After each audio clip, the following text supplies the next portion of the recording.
মাধ্যমিক পরীক্ষা দিয়ে বেরিয়ে অসুস্থ হয়ে পড়লেন এক পরীক্ষার্থী।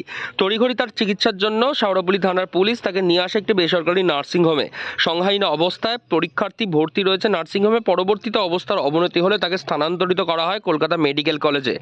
অসুস্থ ওই মাধ্যমিক পরীক্ষার্থী মুক্তি জয়সওয়াল শেওড়াফুলি সুরেন্দ্রনাথ বিদ্যানিকেতনের ছাত্রী।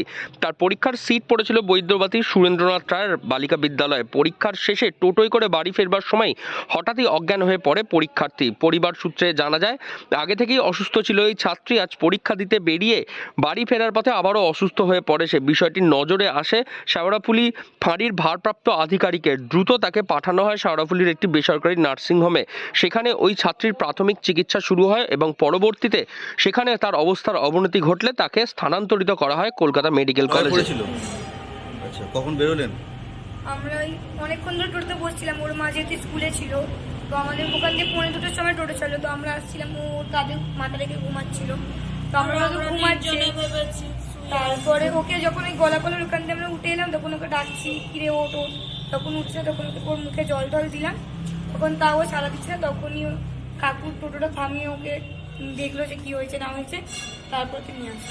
তোমার সবার কি একই জায়গায় বাড়ি? হ্যাঁ। কোথায় বাড়ি তোমাদের? আমাদের বাড়ি হচ্ছে শানপুকুদারের ওদিকে। কি নাম ওর? ওর নাম মুক্তি, টাইটেল জানি না। নিয়ে আসছিলাম, ওরা 4জন বন্ধু ছিল।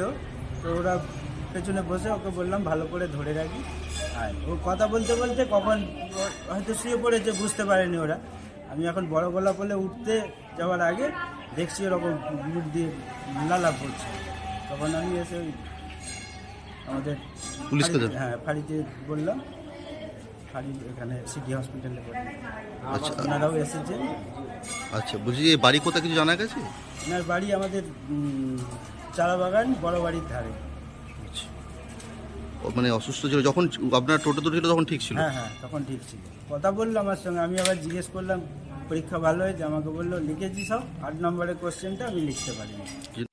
অসুস্থ ওই পরীক্ষার্থীর পরিবার সূত্রে খবর, গতকাল অসুস্থতার জন্য তাকে শ্রীরামপুর মহকুমা হাসপাতালে দেখানো হয়। সেখান থেকে তাকে কলকাতা মেডিকেল কলেজ হাসপাতালে স্থানান্তরিত করা হয়েছিল। পরে পরীক্ষা দিতে পারার মতন অবস্থায় থাকায় তাকে সেখান থেকে ছেড়ে দেওয়া হয়। আজই সে বাড়ি ফিরে পরীক্ষা দিতে আসে এবং পরীক্ষা দেওয়ার পরে বেরিয়ে আবারও অসুস্থ হয়ে পড়ে। পুলিশ সেটা দেখতে পেয়ে একটি বেসরকারি হাসপাতালে মেয়েটিকে নিয়ে আসে। সেখানে তার চিকিৎসা চলছিল, কিন্তু সেখানে তার অবস্থার অবনতি ঘটায় আবারও তাকে স্থানান্তরিত করা হয়েছে কলকাতা মেডিকেল কলেজ হাসপাতালে। এ বিষয়ে অসুস্থ ওই ছাত্রীর মা তিনি কি বলছেন শুনুন। মেয়ে কালকে অজ্ঞান হয়ে অসুস্থ হয়ে পড়েছিল, হঠাৎ করে অজ্ঞান হয়ে গেছিল। আমি তো বাড়িতে ছিলাম না, আমি কাজে গেছিলাম। তো আমার বাড়ি আমি ওয়ালসে নিয়ে যায়, নিচে ওখানে থেকে ওয়াল থেকে আবার খুবই উইক হয়েছিল। ওয়ালসের ডাক্তার আছে, মানে নিতে পারছে না।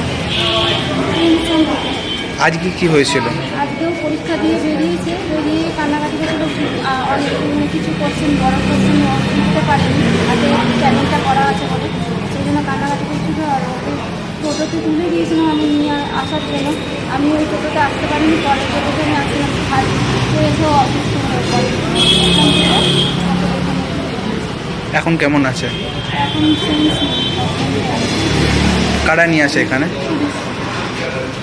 কি নাম আপনার? শান্তা। অসুস্থ ওই পরীক্ষার্থীকে ইতিমধ্যেই নিয়ে যাওয়া হয়েছে কলকাতা মেডিকেল কলেজ হাসপাতালে। সেখানে তার চিকিৎসা চলছে। হুগলি থেকে রাহি হালদার, লোকাল 18 বাংলা।